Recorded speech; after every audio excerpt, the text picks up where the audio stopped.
Dans cette vidéo, il est question des années de pèlerinage de Franz Liszt.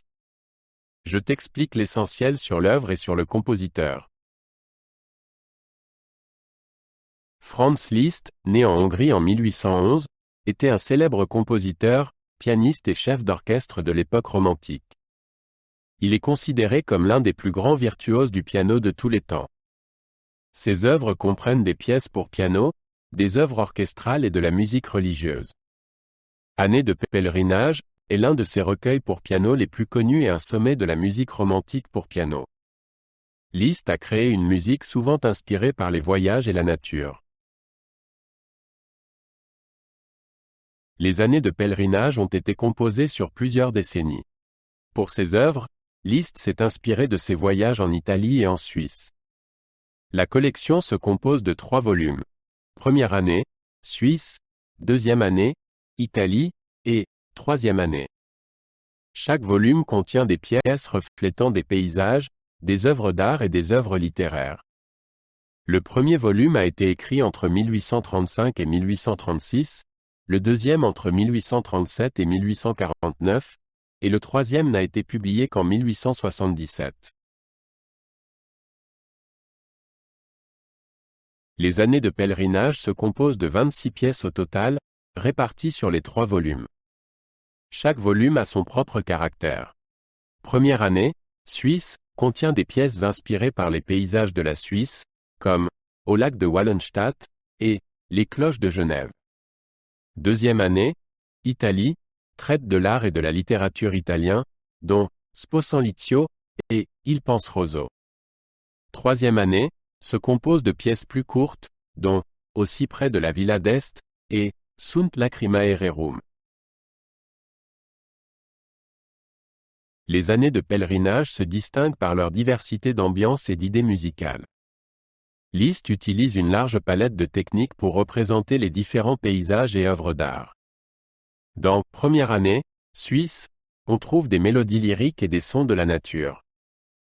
Deuxième année, Italie, contient des harmonies complexes et des passages virtuoses. Troisième année, est plus introspective et montre le côté spirituel de Liszt. Le recueil combine virtuosité et profondeur émotionnelle. Les années de pèlerinage sont un chef-d'œuvre de la musique romantique pour piano. Elles révèlent le talent exceptionnel de Liszt pour traduire en musique des paysages, des œuvres d'art et des œuvres littéraires. Le recueil est considéré comme l'un des cycles pour piano les plus exigeants de l'époque romantique. Liszt a associé des formes traditionnelles à de nouvelles harmonies et techniques. Les années de pèlerinage ont influencé de nombreux compositeurs ultérieurs, dont Claude Debussy et Maurice Ravel. Les années de pèlerinage furent bien accueillies du vivant de Liszt. Le deuxième recueil, deuxième année, Italie, en particulier fut loué pour son lien avec l'art italien. Aujourd'hui encore, elles font partie des œuvres pour piano les plus connues de Liszt.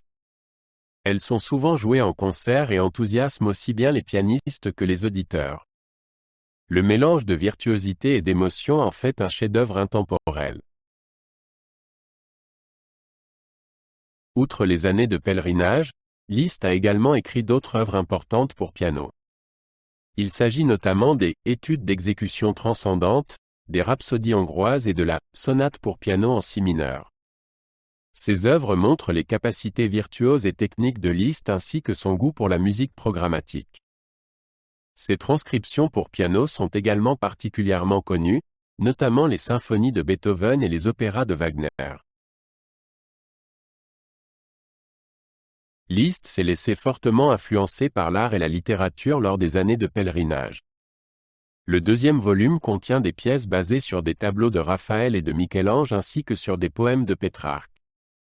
Le troisième volume montre l'intérêt spirituel de Liszt, éveillé par sa lecture de textes religieux. Ses influences se reflètent dans les mélodies, les harmonies et les structures des pièces.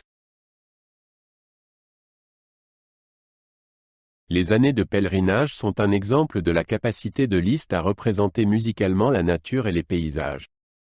Dans le premier volume, des pièces comme « Au bord d'une source » et « Orage » reflètent la beauté et la sauvagerie des paysages suisses.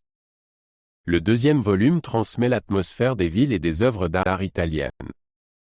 Liszt a utilisé un large éventail de sons et de techniques pour traduire la nature en musique.